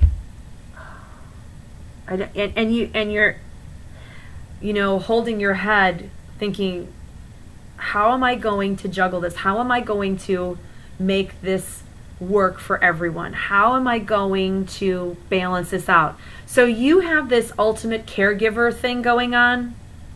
And I guess part of it is to let you know that the people around you, regardless of your situation or how it ended, fully support you. So that's part of it. And it's important that so this has got to be like a daughter, like a teenage daughter or something. And it's really, and what is funny is whoever this is kind of runs into the couch and flops down and puts her feet up and like flops onto the chair. And it's funny too from my perspective, because the parents are kind of like, oh my gosh, look at that, and they're laughing. And then the next flip is to you going, oh my god, how am I going to pay for college, or something like, it's like financial concerns. And so I think more or less is to let your parents want you to know that they see you going through things, and they see you doing things, and that they just simply want you to know that they're there. But they don't see, the difference is this, like when people who've passed over, when they are around us, we usually can smell them, or they'll give us like a feeling all of a sudden that, oh, this is weird. Like we feel or sense their energies. And there's a lot of times I'll be like, oh, hey, grandma. And it's a touching moment, because it's like, I loved my grandma. It's like, oh, hi, grandma. She just brings a tear to my eye every time she touches me or comes through. And she only does it for a split second. And the reason they do that is because when we pick up that energy, it is painful. It's because we immediately remember. It's like an ex-smoker smelling cigarette smoke or taking a hit off of a cigarette. Oh my God, don't do it. I did it a long time. I used to smoke. I quit smoking for 4 years. My girlfriend's like, do you want a cigarette? I'm like, no, I have such an addictive personality. If I light a cigarette, I'm like, fine, just give it to me. So I took the cigarette, put it in my mouth. I'm like, this is horrible. I don't even want to smoke this. And I threw it out the window.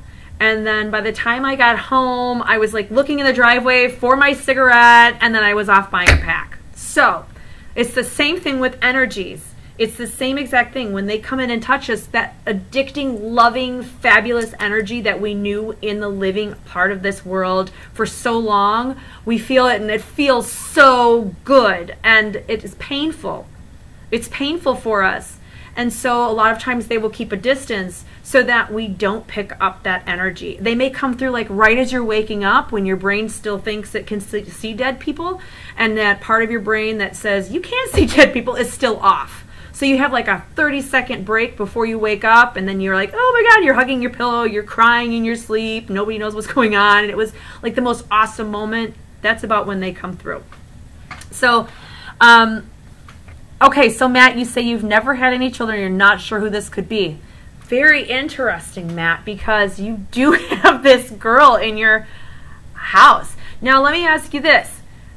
From the front door of the house, if I'm looking in your front door, do you have like a pit couch or an L-shaped couch that comes out? Now, I might mirror it, but an L-shaped couch, a beige one, and then like more like an open plan to where I could see through to like a countertop or like a bar top counter into the kitchen. And I know there's a bit of a delay, so I'm just looking to see if you're going to respond to me. But I'm not sure if this is from the door. Maybe it's the basement. But this is, okay. So yeah, so from my perspective, I'm looking forward. There's an L-shaped couch, and beyond that there is a counter. It would look like a kitchen, maybe a bar. And then there's a hallway that I'm assuming goes back into bathrooms and bedrooms or something, and may even turn to the left. So does that make sense to you? Where are you, Matt? Where did you go? Where did you go? Matt Kilfoyle, where are you? Okay. Alrighty. He's not responding. Wait, it's your brother's house. You rent a room from him, so yes, there is a shaped couch. It turns to the right. Okay. So it's your brother's house, and you rent a room from him. Does your brother have a daughter that's like that age, like a young teenage? Is it your niece then?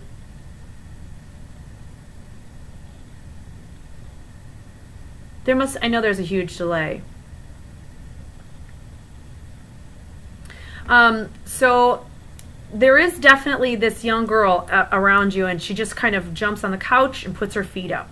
And I know that the main message here is that your parents are there looking at you. Could be a niece, but she is not a blonde. Is she like a light brown, dark, dirty blonde? Kind of like mine? This is like dark blonde. Well, it doesn't look like it in the camera, but... All right. Okay. So, Matt, I know I have to get on to some next people, but you do have your parents around you. They are watching, and apparently they're watching you at your brother's house. So,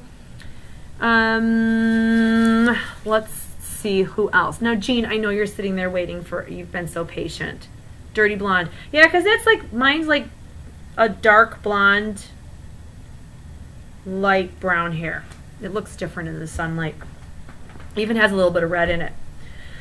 You are very, very welcome, Matt. You're always here. I know you're always here. Okay, so Jean, let me take a peek for you what's going on here. Jean.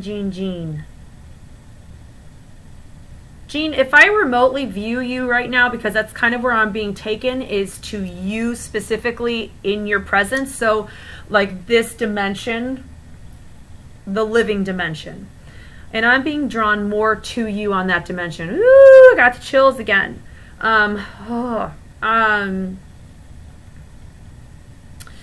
You look like from where, okay, so from my perspective in your home, I feel as if I am sitting towards the front of a house. There would be a window behind me, and I could go straight into like a dining area, or I can go right diagonally and I'd enter into like the kitchen area, maybe up down kind of a thing, like a hallway with up down. There's a gentleman here that's sitting in a brown chair, and the chair, I know I need to get a blanket, but the chair looks like it could be round or like a horseshoe, but it's brown. And I have to listen really quickly.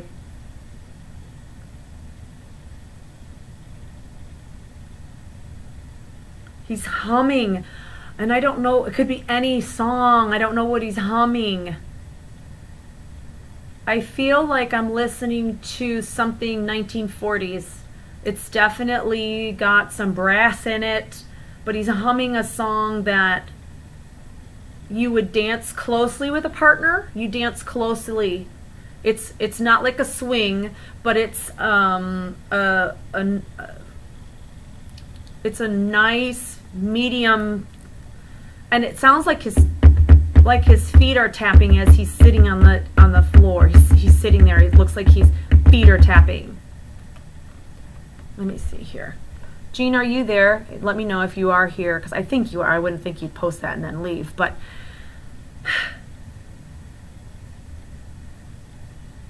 Jeannie, I'm being told to call you Jeannie. Jeannie.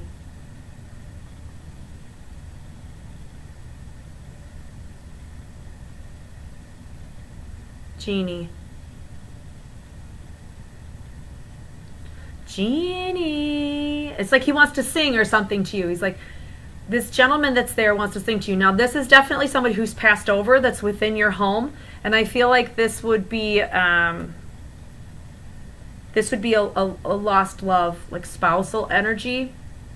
And I like every light in the house is off except like the kitchen light or some den light or something like that. Everything is off, and I'm just seeing the reflection from one light.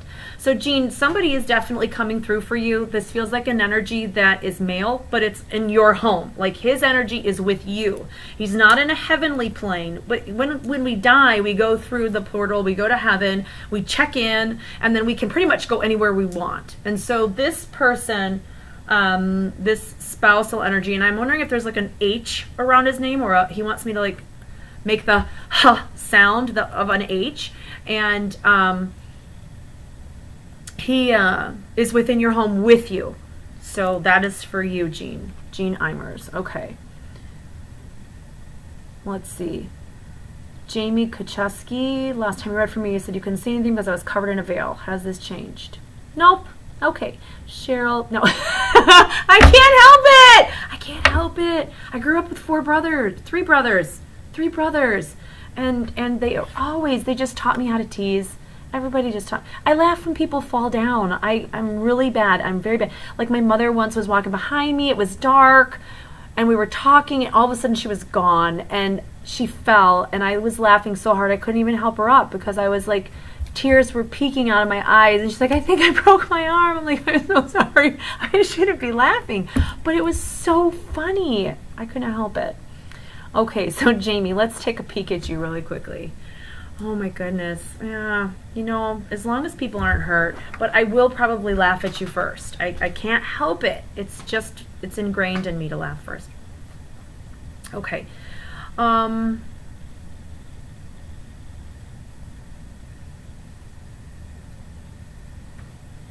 Let's see. Jeffrey, I'm glad that something makes people laugh. You know what? I like to make people laugh. So, Jamie, I think what you're actually going through right now is, how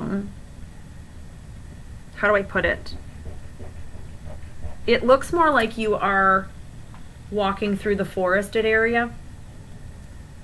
And this would kind of make sense. I mean, it's been a while since I did a reading, but the forested area is a place that you do walk alone. The path is very narrow. It represents high spirit, and it represents the pressure that spirit would put on you for something. And it's dark, and the only light that comes through is kind of from the green, from the leaves, the canopy. So it's like a dark green and then a little bit of gold, if you could just picture that. And you're walking very straight, up and down, shoulders are back. Excuse me, there's a confidence about you as well. And you are, every now and then you kind of grab something and you smell it and you take it in, and you stop and you contemplate what you just smelled and where it came from. Now, what this represents is personal journeys, and it represents transformation. It represents shedding of the old and allowing the new to come through. It's basically saying, I want to do this. I want to be like this. I don't like this part of myself. I don't like that I'm this way. I need to change this. It is a time when you kind of walk into this knowing that you're going to be beating yourself up along the way and then transforming into who you want as you walk out. And you become a better person by doing it. So the main focus of when we go through personal transformation is knowing that you're going to hear, well, God's whispers are super faint. Your guides are super faint. You really have to listen and trust them. Like, am I hearing that? They will always lift you up. They will make you happy. They will bring you to another level. Whereas the darker dudes, like devil, Satan, whatever you want to call them, and his little minions, and they're not yellow, by the way, with googly eyes, they will come along right here and go, you're stupid, you're no good, why are you even doing this? You're fat, you're ugly, nobody loves you, why are you here? Why don't you just go jump off a cliff, walk down the yellow line, whatever. And so when you're going through personal transformation, it's difficult, but you have to make sure that you only listen to the positives. You only listen to the good stuff. You only listen to what could lift you up. And sometimes it's so hard because when we're in those states, when we are feeling like we've got the pity party tea set up, we've got that all on, we're really enjoying that. You know, there is a time when you just want to sit down and cry and feel badly for yourself. And so listening to that is much easier than when you hear, you can do it. Just get up off the couch, wash your hair, you smell, take a shower, go somewhere, enjoy the day. Like, I don't want to enjoy the day because it sucks so bad. I hate my life and myself. And I don't want to be. I've been there. I know what it's like to want to be a part of a pity party. I know. But when you come out of it, you feel like refreshed. Everything is awesome. So that's where you're at right now. You're walking through transforming and you're becoming like caterpillar to butterfly. That's what's going on for you. Okay. So let me go up here and let me run down. Anna, I know I'm going to see you, Anna, in Iowa. I'm very excited. And let's see, Anna, I'm always open to allow Hunter to come through. Hunter, for you, Anna, says that you're going to be joining something new. And it's funny because it almost sounded like he said you're going to be joining a new league. And I'm wondering, like, a bowling league? Is she joining a bowling league? But it almost also felt like a new league as far as like personal levels go. So joining or meeting a new group, a new outlet for energy and people. And it's a positive thing. And he says it's time. He's like, it's about time. It's about time. And I mean, your energy is so surrounded by people and lots of people anyway. But he is saying that it's like a new league of people where there's more laughter and there's less talk about, there's less commiserating, I guess. There's more uplifting and less commiserating. He's saying it's about time. It's about time. And on to pizza, going on to pizza. So I don't know who around you is eating pizza or going to get pizza, but he's saying something about going and getting pizza. So that is for you, Anna. Okay. My whole chat here has completely screwed up, so I have no idea what happened to everybody up on top. And let's see. Let me see. Doug, I read for you so much that I've been vibing on you tonight, and I'm waiting for something to come through, but truly what's coming through for you right away is 444. And that is my guides telling me to tell you is continue in the direction you're going. Do not, what is it? Do not pass go. Well, you want to pass go, whatever that whole thing is, collect $200. Yes, you want to do that. You're not going to jail. So basically, continue doing what you're doing. Do not stop what you're doing. This focus and how you're staying focused is really going to help you get to the next level. And somebody else had a reading earlier. When you're focused on certain things, you miss everything else that's presenting to you. So you want to make sure that you keep your head up, keep your chin up. You're always looking ahead. And you can't go wrong. It's pretty much like a walk of faith. So that's for you, Doug. Let me see. Loretta, you're always on 2. And so let's take a peek at what's going on with you, Loretta.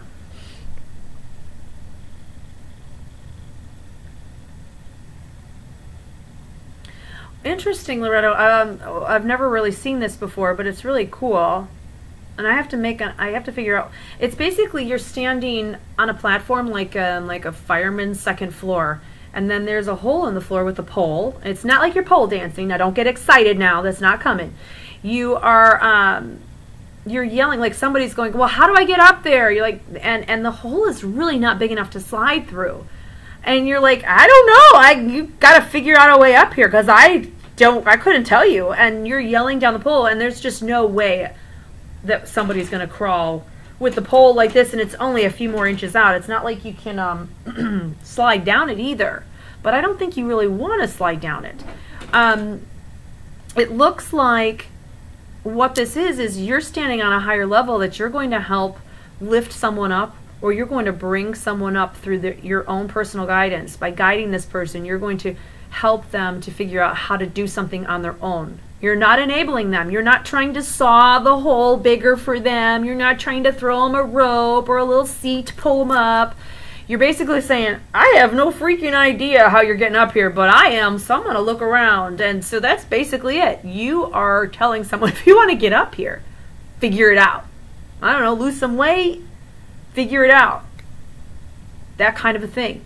And so this is important for you to know that just simply by being somewhere and by presenting, by being an example, by providing the support, you will help someone rise to a new level without enabling them, without helping them, so to speak, which is very cool. So that is for you. And I can totally see that. Hey, maybe that's, no, it's not me. It's not me. I was going to say, maybe it's me. No, it's not. Because, no, it's not me.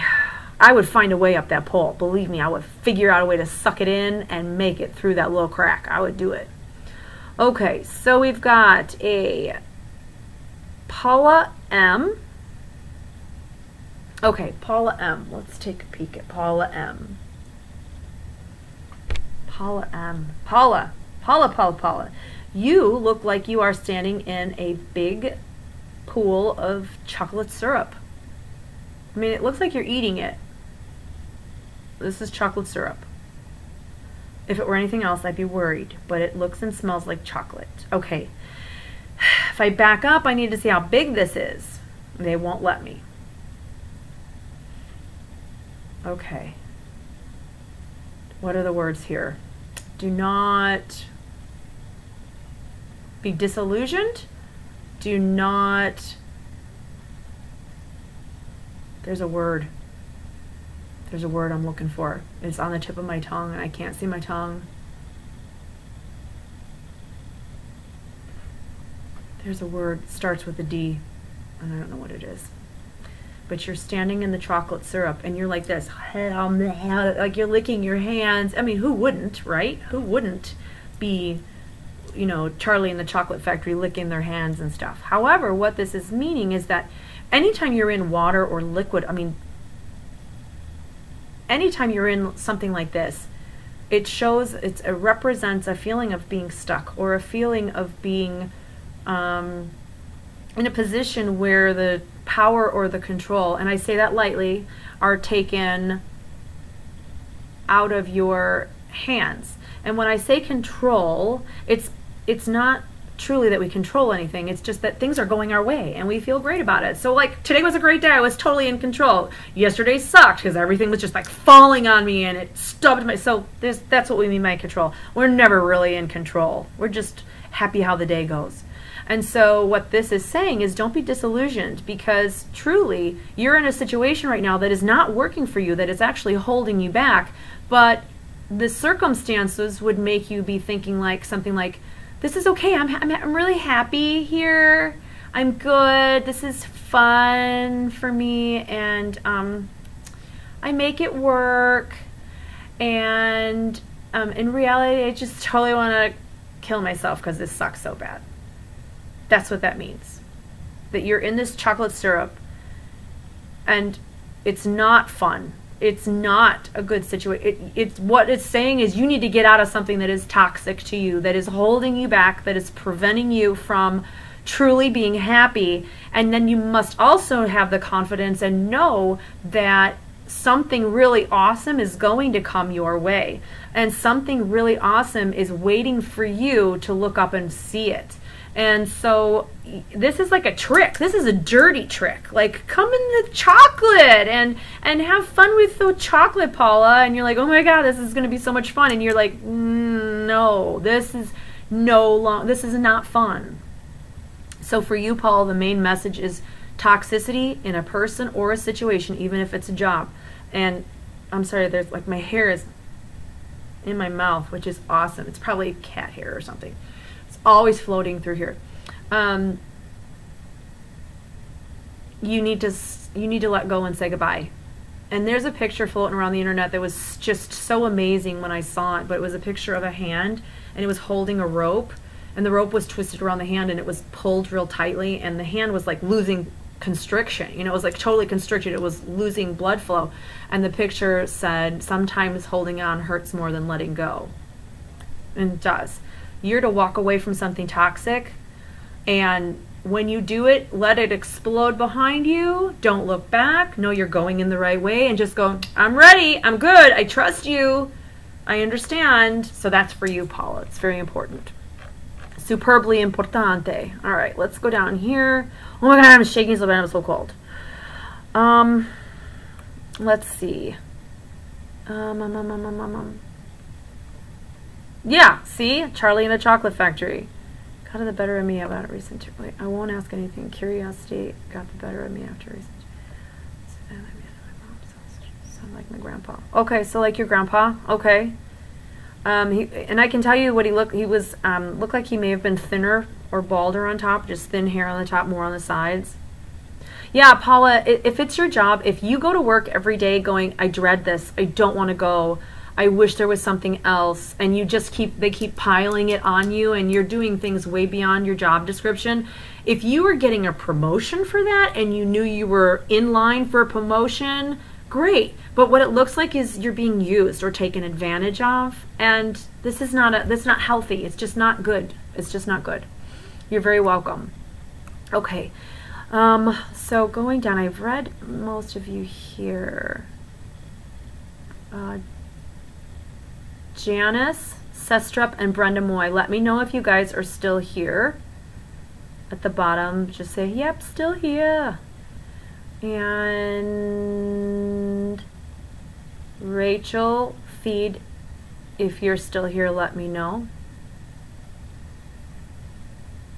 All right, I think I can get a couple more people in. Okay, so Aaron, Melithip, Aaron. Oh, there it is. I see that. So let's read for you, Aaron. Okay. Let's see what you've got going on here. So, Aaron, the first thing that they show for you is that you are running alongside some railroad tracks, and it looks like you are pulling people behind you, like you are running people behind you. So what this is showing me is you very well may have past life information, like past life residue that is playing into this lifetime. And your need to help people, to treat people, to take care of people, to guide people may very well be part of your life plan. And you may be misconstruing that past life residue, and you work for, excuse me, you work for Amtrak, or you work for AT&T. So there is this helping, guiding thing that you've got going on in this lifetime. So I really want to know what you do, Aaron, and how past life has played into this current situation. It looks like seriously that you may have been someone who was working with the Underground Railroad in a different lifetime, and you would have been running people and helping them. You look like you are a very tall black man, and I would look at you and I think you are in your very early 30s, maybe 30, 29 or 30 years old, and you're very handsome. You're wearing brown slacks, you're wearing a white shirt. It almost looks like a Henley. It only looks like it buttons down a little bit. And it's night. You are running with a lantern.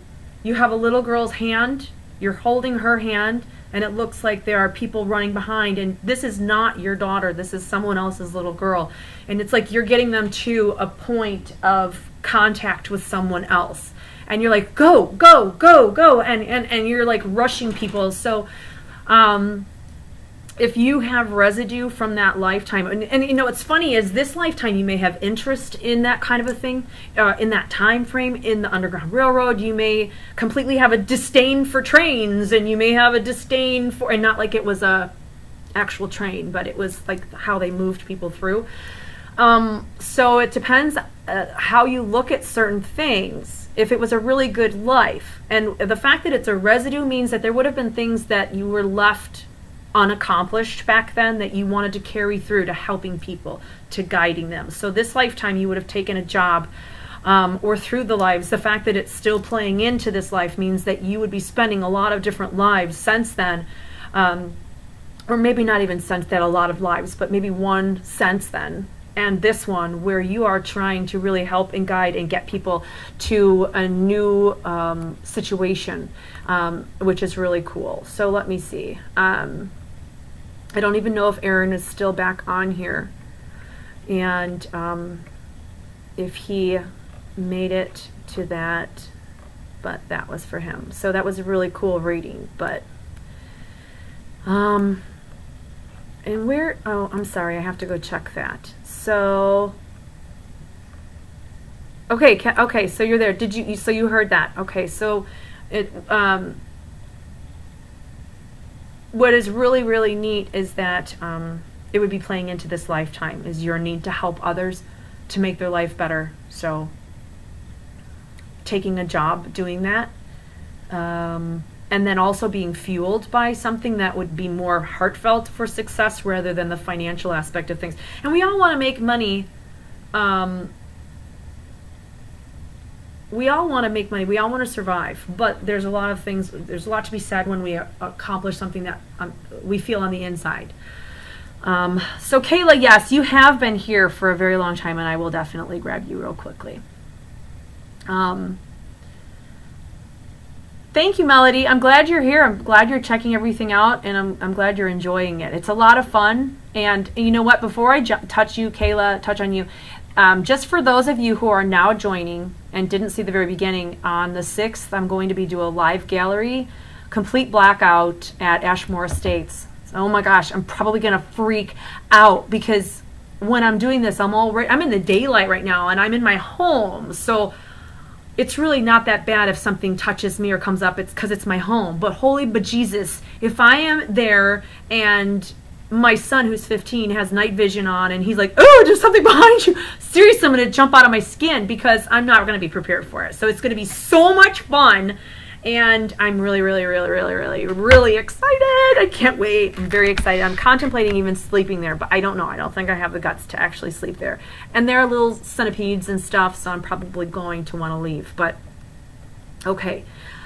I feel brave, Loretta, because even just thinking about that place, whatever is there, gives it, like, attacks me at night and bothers me while I'm sleeping. So yeah, it's going to be super cool. I don't know the time. It's going to be on the 6th. It's going to be probably like 8:30, 9 o'clock. That's when it gets dusk to dark. So yeah, and it'll be on Central Standard Time too.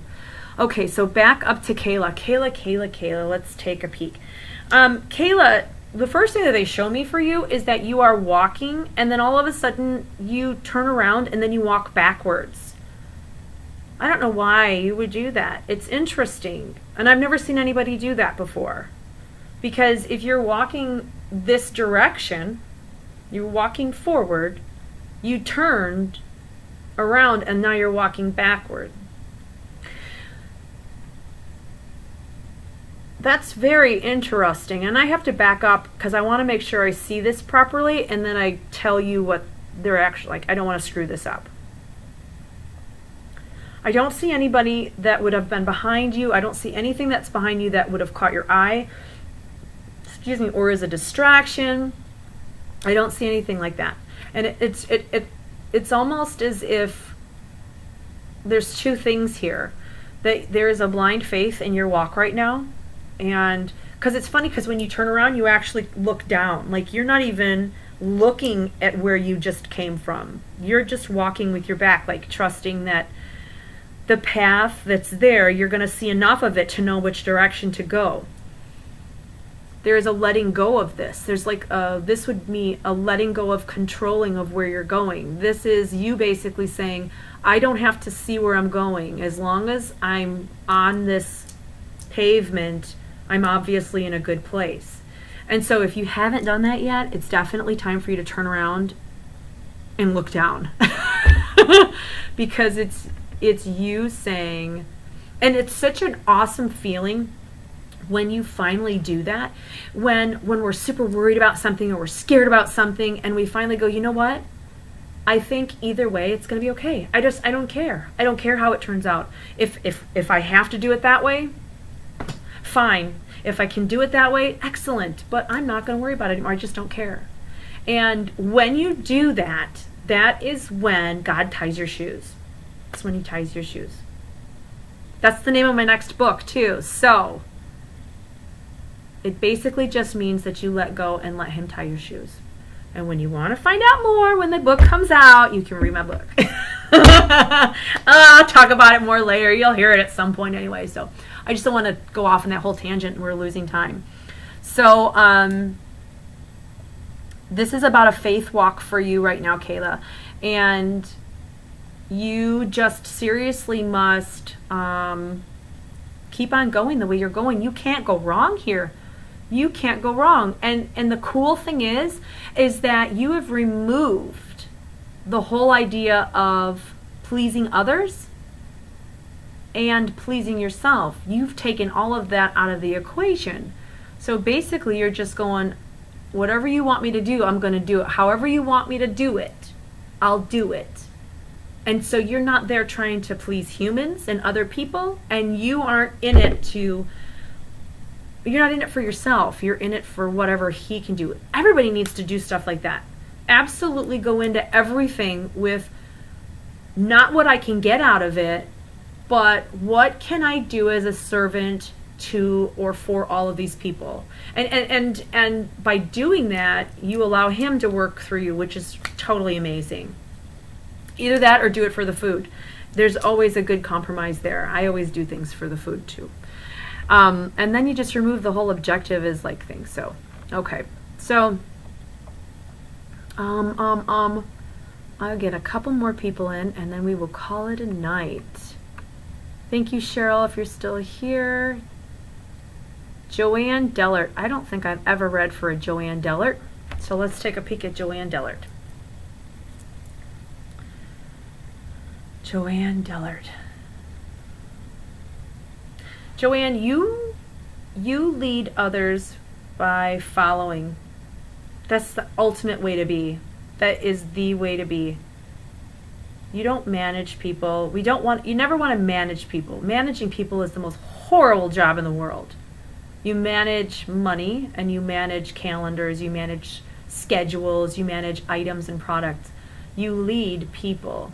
Everybody needs to remember that. And you do that, Joanne, by following them. And so the coolest thing of you are a great leader. And you can be, a great leader of a company, or you could be the great leader of all the children in the neighborhood because you are the home to go for after school for cookies and milk. And the way they show this is that you're behind all of these people walking in front of you down the street. And as you're walking, people are kind of rounding back to talk to you. And in doing so, they're walking next to you from the back of the line. And then they push forward and more come around and they push forward. So by following and staying behind the pack and not taking the constant lead or the initiative to, everybody should do this.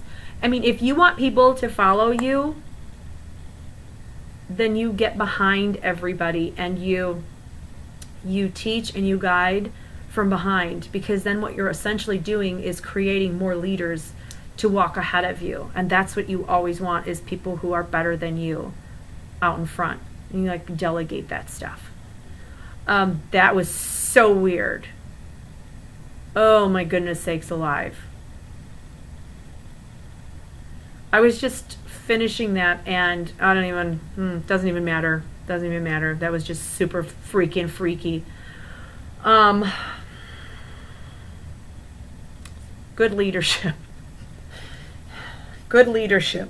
I don't even want to talk about that. Okay. So, I'm going to end tonight. And I'm going to go say a couple of prayers for myself and probably go to bed because everybody else is asleep.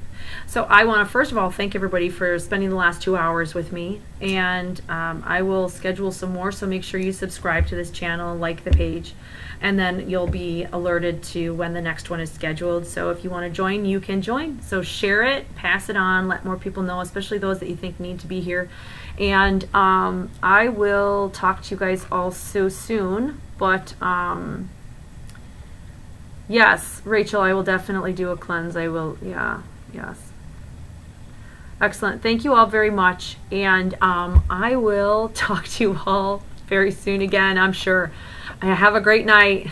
Bye. Thank you. And go to my website too, RebeccaFoster.co, and you can check out all my events and all the other good stuff and all my different places that you can like and follow, and I'm on all the time, so you can also message me at different Twitter and Facebook. So get on there, like it. Bye. Good night. God bless everyone.